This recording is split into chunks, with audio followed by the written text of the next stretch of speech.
Let's talk about conditionals. If sentences. A jó feltételes mód. Mindenki bele szokott kavarodni. Tisztázzuk ezt most le. Level 0. If you love me,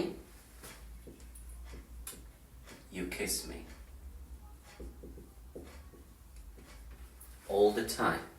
Nem csak ma, nem csak holnap, nem tegnap, bármikor. Hát ha szeretsz, akkor megcsókolsz. Ez itt teljesen normális. Level 1.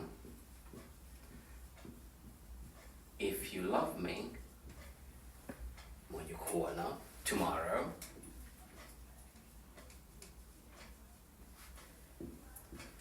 you will kiss me. Akkor holnap meg fogsz engem csókolni.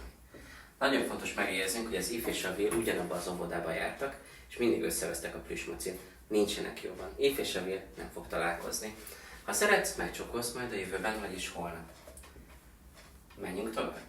If you loved me, now, ha most szeretnél engem, you would kiss me. Megcsókolnál engem. A willből would lett második alakja a willnek, a loveból loved lett második alakja, tehát az if után egy múlt idő, az nané, ha most szeretnél. És akkor jön a szakítós mondat. Bocs.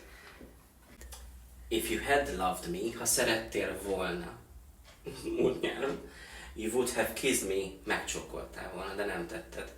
Tehát ez a 4 szintünk van, a general, az az általános, ez mindig igaz. Az egyes, ami a jövő időre utal, ott a will, tudod, az if és a will nem jó haverok. Múlt idő az if mellett, az egy jelen idő, ha szeretnél, megcsókolnád.